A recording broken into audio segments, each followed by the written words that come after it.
वरहमतुल्लाहि वबरकातुहू। आपसे सवाल था, जी पूछें। ये जो बकरा ईद के जानवर आते हैं ये बिदक जाते हैं, तो अब ऐसे क्यों होता है? जी बिस्मिल्लाहिर्रहमानिर्रहीम रब्बि इश्रह ली सदरी वयस्सिर ली अमरी वहलुल उक़दतम मिन लिसानी यफ़क़हू क़ौली। आप शायद ये पूछना चाह रहे हैं कि जानवर लाते हैं, बिदक जाते हैं, भाग जाते हैं, इसमें ज़ख्मी भी हो जाते हैं, तो ऐसा क्या किया जाए, ऐसी कौन सी दुआ पढ़ी जाए, कौन सी कुरान पाक की सूरत पढ़ी जाए कि जानवर बिदके नहीं, वो सुकून से रहे, तंग ना करे। तो इसके लिए सबसे पहले तो मुस्लिम शरीफ की एक बड़ी ज़बरदस्त हदीस पाक है, उसका मज़मून अर्ज़ करता हूँ। साहबी रसूल हज़रत बरा बिन आज़िब रज़ी अल्लाह ताला अन्हु फरमाते हैं कि एक शख्स सूरह कहफ की तिलावत कर रहा था और उन हज़रत के घर में जो है एक जानवर भी था, तो अचानक जानवर बिदकने लगा। ठीक है, बिदकने लगा तो उस शख्स ने देखा कि बादल का एक टुकड़ा उस पर साया कर रहा है। तो ये सारा माजरा जब उसने देखा तो नबी करीम रऊफ़ुर रहीम सल्लल्लाहु अलैहि वसल्लम की बारगाह में आकर उसने सारा मामला सुना दिया।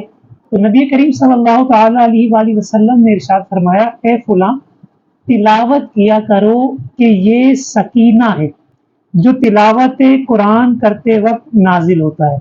तो पता चला कि जब कोई जानवर आपका बिदक जाए, परेशान करे या बीमार भी हो जाए, तो हमें चाहिए कि सूरह कहफ की तिलावत करें।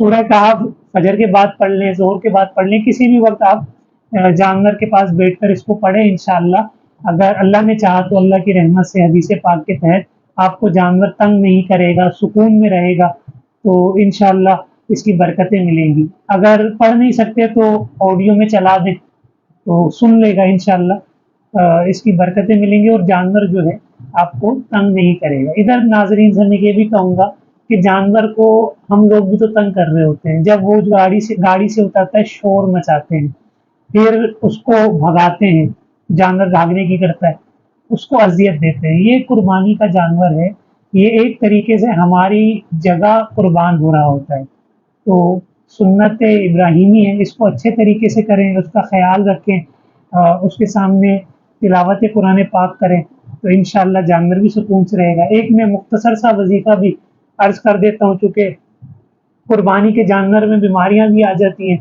तो इसके लिए आपने रोज़ाना 111 मरतबा या सलामू या सलामू या सलामू अव्वल आखिर एक मरतबा दुरूद पाक के साथ ये वजीफ़ा भी पढ़कर दम करें अपने जानवर पर, तो इंशाअल्लाह कैसी भी बीमारी होगी अल्लाह की रहमत से शिफा हासिल होगी। अल्लाह करीम हमें कुर्बानी के जानवर के साथ अच्छा सलूक करने की तौफीक अता फरमाए।